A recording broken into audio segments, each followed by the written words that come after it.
আসসালামু আলাইকুম, আমি সৈকত বলছি রিয়েক্ট স্টেপ বাই স্টেপ থেকে। আমরা গত পর্বে দেখেছিলাম যে কিভাবে খুব বেসিক একটা স্টেপ ম্যানেজ করতে হয় এবং খুব ইজিলি এটা আমরা করতে পারছি।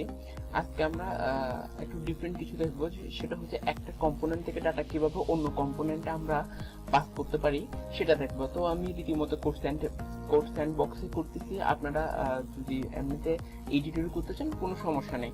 আর আপনারা প্লিজ আমাকে একটু কমেন্ট করে জানাবেন যে আপনাদের রিঅ্যাক্টের টেমপ্লেটটা তৈরি করতে কোনো সমস্যা হচ্ছে কিনা। যদি হয় তাহলে আমি ওটার উপর একটা ভিডিও করে দিব কিভাবে একটা রিঅ্যাক্টের টেমপ্লেট, এটাকে সিআরএ টেমপ্লেট বলে, মানে হচ্ছে কি ক্রিয়েট রিঅ্যাক্ট অ্যাপ। অনেকে থিম ফরেস্টের থিমগুলোতে দেখবেন ওরা ক্রিয়েট রিঅ্যাক্ট অ্যাপ কিছু বলে না, ওরা বলবে আমাদের একটা সিআরএ টেমপ্লেট আছে, তার মানে হচ্ছে ওটা ক্রিয়েট রিঅ্যাক্ট অ্যাপ, এটাকে বোঝাচ্ছে। যারা সিআরএ টেমপ্লেটটা যারা জানেন তারা খুব ভালো, আর যারা জানেন না তাদের জন্য বলে দিলাম।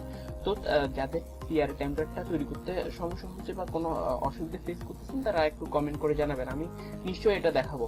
আর আমি ইজিলি কাজ করার জন্য আমি কোড স্যান্ডবক্সে করতেছি, আর এটা কিভাবে করতে হয় আমি আপনাদেরকে দেখাচ্ছি। জাস্ট ব্রাউজারে গিয়ে কোড স্যান্ডবক্স লিখে জাস্ট চলে আসবে। আর আপনাদের যদি এখানে কোনো অ্যাকাউন্ট করা না থাকে তাহলে আপনারা একটা সাইন ইন করে ফেলবেন, সাইন আপ করে ফেলবেন, সরি। এটা গিটহাব দিয়ে করে, মেবি গিটহাব দিয়ে করে আপনারা গিটহাব একটা অ্যাকাউন্ট করে এখানে সাইন আপ করে ফেলবেন। করার পরে এরকম একটা ইন্টারফেস পাবেন ড্যাশবোর্ডের মধ্যে।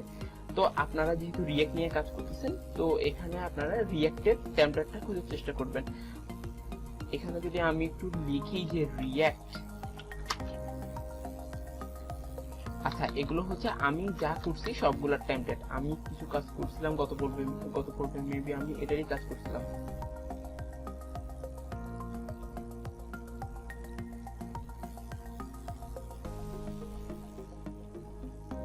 লোডিং হচ্ছে, এখানে একটু লোডিং হতে সময় লাগে, আপনারা একটু ধৈর্য সহকারে অপেক্ষা করবেন।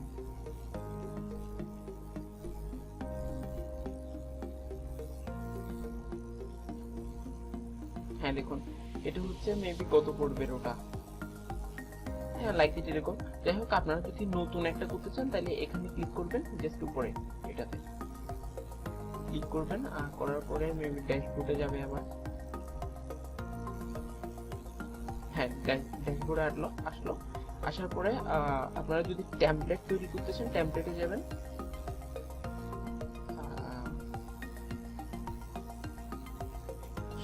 মাই টেমপ্লেট ফ্লাশ, আমরা একদম কোড স্যান্ডবক্সের অফিশিয়াল ওয়েবসাইটে চলে যাই। ওকে, দেখুন আপনারা ফার্স্টে মেবি এরকম একটা ফিচার্স দেখতে পাবেন। এখান থেকে রিঅ্যাক্টটা চুজ করবেন, রিঅ্যাক্টটা চুজ করে ওখানে একটা ক্লিক করবেন।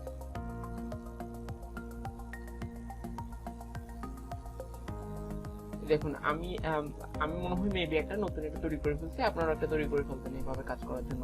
যদি আপনারা কোড স্যান্ডবক্সে কাজ করতে চান তাহলে এভাবে করতে পারেন, আর যদি এডিটরে কাজ করতে চান তাহলে আপনারা এডিটরে করতে পারবেন, কোনো সমস্যা নেই।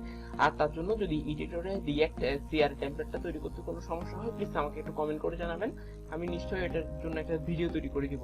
আর আপনাদের ভিডিও রিলেটেড যদি কোনো সমস্যা হয়ে থাকে তাহলে প্লিজ কমেন্ট করবেন, আমি এগুলো সলভ করার চেষ্টা করবো। দেখুন আমি কিন্তু বুঝাই হচ্ছে আমার নিয়মে। এখন আপনাদের যদি কোনো সমস্যা হয়ে থাকে বা বুঝতে সমস্যা হয় তাহলে আমাকে একটু জানাবেন দয়া করে, আমি নিশ্চয়ই অ্যান্সার দিব এবং সবার সমস্যাটা সমাধান করার চেষ্টা করব। তো চলুন শুরু করা যাক। আমরা গত পর্বে যেটা দেখছিলাম সেটা হচ্ছে যে একটা কাউন্টডাউনের মধ্যে একটা বাটনে ক্লিক করলে একটা নাম্বার ইনক্রিমেন্ট হবে এবং অন্য একটা বাটনে ক্লিক করলে নাম্বারটা ডিক্রিমেন্ট হবে। তো এটা আমরা একটা কম্পোনেন্টস এর মধ্যে করছিলাম। তো আজকে আমরা ঠিক ওই কাজটাই করব, কিন্তু ওই ডাটাটাকে আমরা বিভিন্ন কম্পোনেন্টে পাঠানোর চেষ্টা করব। তো আপনারা বুঝতে পারবেন যে একটা ডাটাকে কিভাবে একটা কম্পোনেন্ট থেকে বিভিন্ন কম্পোনেন্টে পাঠানো যায়। তো চলুন এটা আমরা শুরু করি। তো সেটার জন্য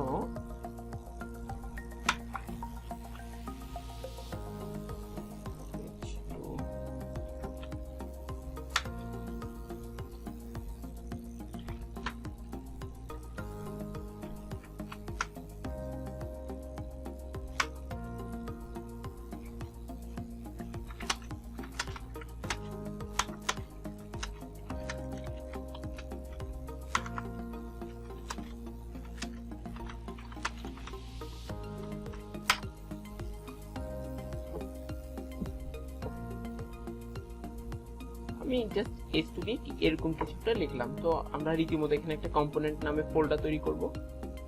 আমি আপনাদেরকে বারবার বলছি যে মানে হচ্ছে সোর্সের মধ্যে একটা কম্পোনেন্ট নামে ফোল্ডার তৈরি করে নেবেন, যাতে আপনাদের সব কম্পোনেন্টস গুলো এখানে থাকে, যাতে আপনাদের পরবর্তীতে কাজ করতে সুবিধা হয়। এরকম কাজ করবেন না যে আমি একটা ফাইল ক্রিয়েট করলাম, এখানের মধ্যে স্ক্রিপ্ট.js, count.js এরকম কোনো কাজ করবেন না। আপনারা এখানে একটা কাউন্ট নামে কম্পোনেন্টস নামে একটা ফোল্ডার ক্রিয়েট করবেন। ক্রিয়েট করে এখানের মধ্যে যত কম্পোনেন্ট থাকবে সবগুলো এখানের মধ্যেই রাখবেন। তো এখানে আমি গতকালকের মতো কাউন্ট নামে একটা ফোল্ডার ক্রিয়েট করলাম এবং এখানের মধ্যে একটা ফাইল ক্রিয়েট করি count.js। ওকে, এটা গেল একটা। আমি এখানে আরো একটা ফোল্ডার ক্রিয়েট করব, যেটার নাম দেব হচ্ছে কার্ট, লাইক দিস কার্টের মধ্যে আমি ঠিক আরো একটা ফাইল ক্রিয়েট করব, সেটা হচ্ছে cart.js। আমি আরো একটা ফাইল ক্রিয়েট করি, সেটা হচ্ছে যে শপ, ফাইল না সরি ফোল্ডার হবে শপ। শপের মধ্যে আমি আরেকটা ফাইল ক্রিয়েট করি, সেটা হচ্ছে shop.js। দেখুন আমি তিনটা ফোল্ডার তিনটা ফাইল ক্রিয়েট করলাম। তো আমি মূল কাজটা করব কাউন্টের মধ্যে, এবং কাউন্টের মধ্যে যে ডাটাটা আমরা মূল কাজটা করব অ্যাপের মধ্যে। এই অ্যাপ.js রুট ফাইলটাতে করব। এখানে যে ডাটাটা পাবো আমি কাউন্টে পাঠাবো, কার্টে পাঠাবো, শপে পাঠাবো। এখানে ডাটাটাকে আমি তিনটা জায়গায় পাঠাবো। একটা ডাটা তিনটা জায়গায় কিভাবে পাঠাতে পারি সেটা আমরা এই ভিডিওতে দেখব। তো এটার জন্য গতকালকের মতো আমরা কাজ করি যে একটা স্টেট ডিক্লেয়ার করে ফেলে। আপনারা কিন্তু জানেন স্টেট কিভাবে ডিক্লেয়ার করতে হয়, আর যদি না জানেন তাহলে আমার ভিডিও দেখে নেবেন কিভাবে স্টেট ডিক্লেয়ার করতে হয়।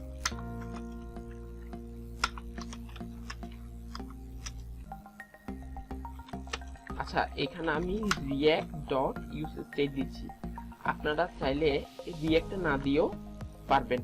রিঅ্যাক্টটা না দিলে আপনাদের একটা বাড়তি একটা কাজ করতে হবে, সেটা হচ্ছে যে এখানে ইউজ স্টেটটাকে নিয়ে আসতে হবে। কিভাবে আনবেন, এখানে জাস্ট একটা কমা দিয়ে একটা কার্লি ব্র্যাকেট দিবেন, এখানের মধ্যে ইউজ স্টেটটাকে লিখে দিবেন। ইউজ স্টেটটাকে লিখে দিলে এখানে আর এটা রিঅ্যাক্টটা দেওয়ার কোনো দরকার নেই। দেখুন কাজ করতেছে, এররটা চলে গেছে। আপনারা চাইলে এভাবেও করতে পারেন।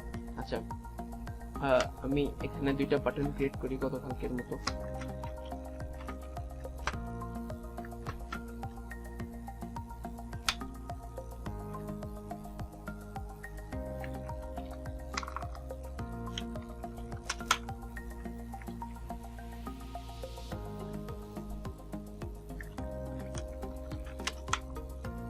ওকে, দুইটা বাটন ক্রিয়েট করলাম। আমি যে কাজটা এতক্ষণ পর্যন্ত যা করলাম তা আমি গত পর্বে ভিডিওতে করতে, এখনো পর্যন্ত আমি নিউ কোনো কাজই করিনি। সুতরাং আপনাদের তাও বুঝতে কষ্ট হলে আমাকে একটু কমেন্ট করে জানাবেন, আমি নিশ্চয়ই আপনাদেরকে সমস্যার সমাধান করার চেষ্টা করব।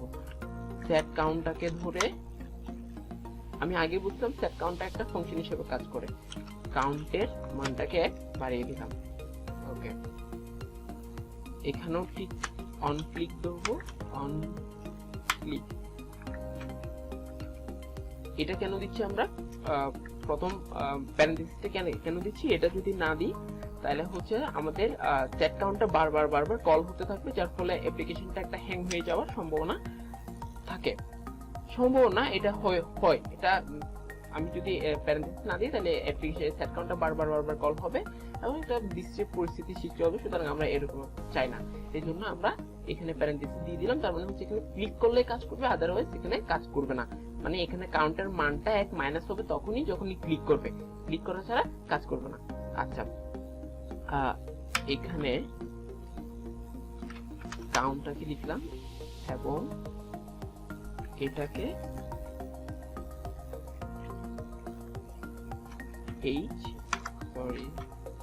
H1 এর মধ্যে রাখলাম।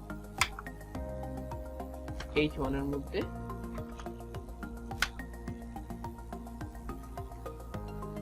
ওকে,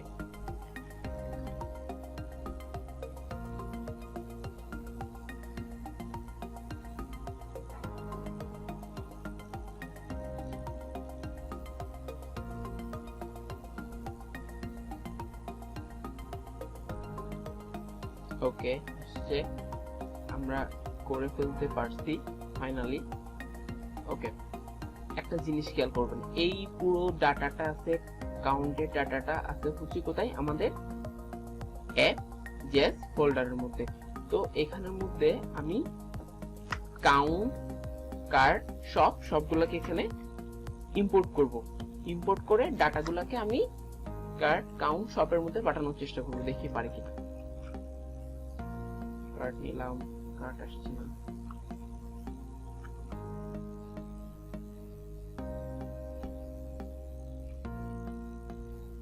আচ্ছা, না আসলে সমস্যা নাই, আনার ব্যবস্থা করতেছি। ইম্পোর্ট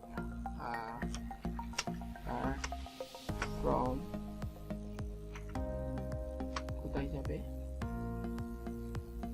src ফোল্ডারের মধ্যে, কম্পোনেন্টস এর মধ্যে,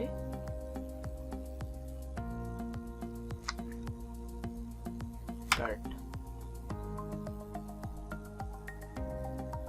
কেন আসছে না, could not find path source component card address থেকে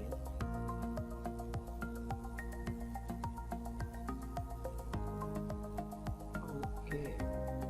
আচ্ছা, আমাদের এটা দরকার নেই।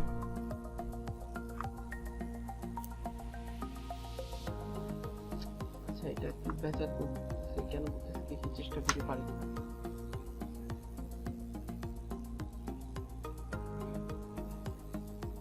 ও আসছে,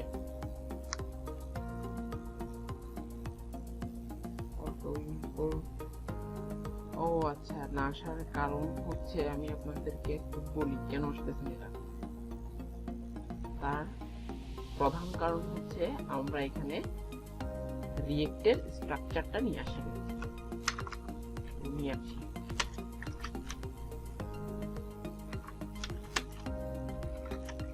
react from react, then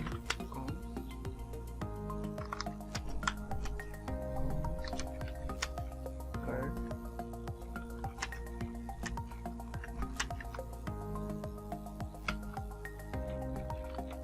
return দিলাম, এবং এখানের মধ্যে div নিলাম।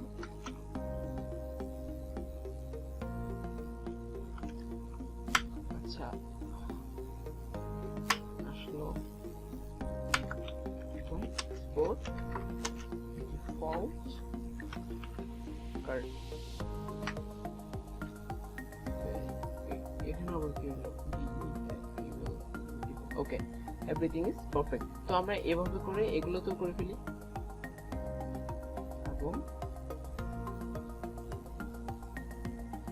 ওকে, জাস্ট কপি করে দিচ্ছি, আপনারা লিখে করতে পারেন, কোনো সমস্যা নেই। আমি কপি করে জাস্ট এগুলোর নামগুলো চেঞ্জ করে দিব।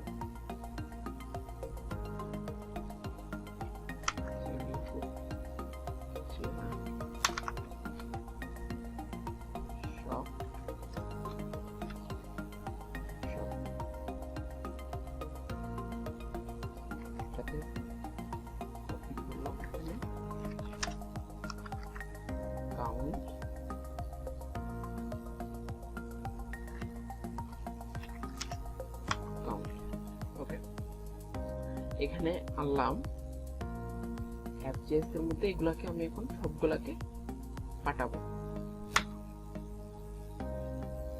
কার্ড আসছে, কার্ড, তারপর আনবো হচ্ছে কাউন্ট আসছে, এন্ড দেন বাকি আছে সব।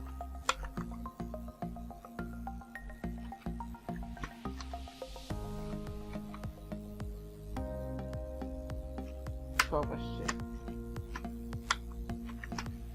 ওকে, সবগুলোকে নিয়ে আসতে পারছি।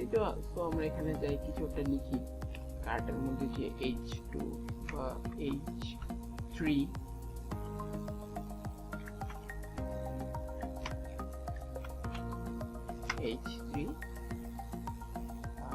লিখলাম যে suppose this is a card number,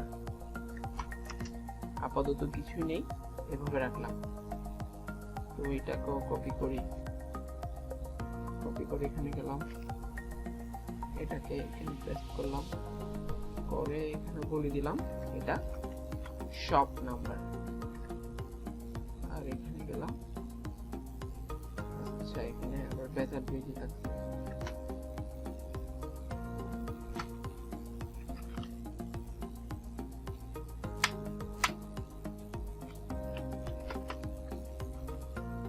এবং এটাকে বলে দিলাম হচ্ছে কাউন্ট নাম্বার। ওকে, তাহলে আমি আমার এই ডাটাটা আছে এখানে, আমি চাচ্ছি এখানে চেঞ্জ করলে তিনও জায়গায় চেঞ্জ হবে, এখানে ডিক্রিমেন্ট করলে তিনও জায়গায় ডিক্রিমেন্ট হবে। এটা কিভাবে করব? এটার জন্য আমাদেরকে রুট ফাইলে যেখানে কাজ করছি সেখানে চলে যেতে হবে, গিয়ে এখানে আমরা কার্ড নামে একটা প্রপার্টি পাঠাবো। আচ্ছা, এখানে একটা বুঝার বিষয় আছে, আমি ভুল দিচ্ছি, একটু ওয়েট করুন। সরি, কার্ড না, এটা হচ্ছে কাউন্ট।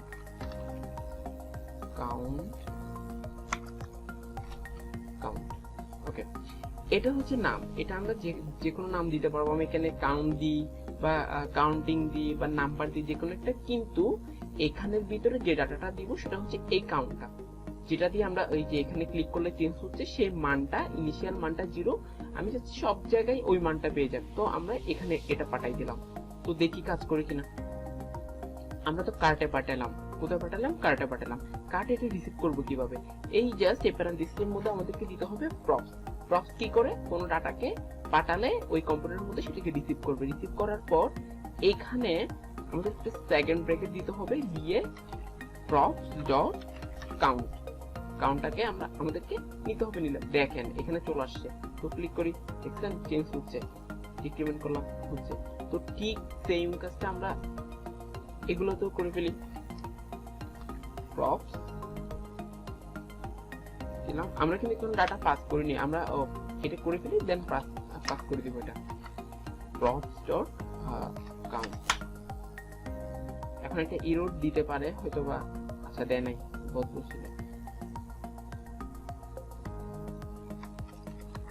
প্রপস এখানে দিয়ে দিই হচ্ছে props dot count। ওকে, দেওয়ার পরে এখানে গিয়ে আমরা এই ডাটাগুলোকে পাস করে দিই সব জায়গায়। এটাকে জাস্ট কপি করে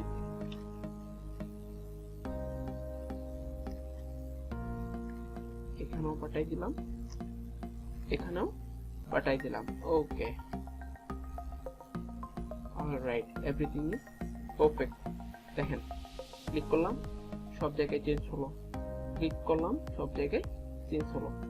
এখানে কি করলাম? আমরা প্রপস দিয়ে একটা ডাটাকে সব জায়গায় পাঠিয়ে দিলাম। এখানে একটা ভেরিয়েবলের মতো দিয়ে সব জায়গায় ডাটাকে পাঠিয়ে দিলাম।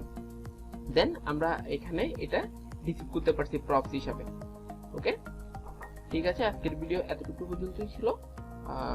আপনাদের কোনো কোয়েশ্চেন থাকলে প্লিজ কমেন্ট করে জানাবেন, আর কিছু বুঝতে সমস্যা হলেও কমেন্ট করবেন। ধন্যবাদ।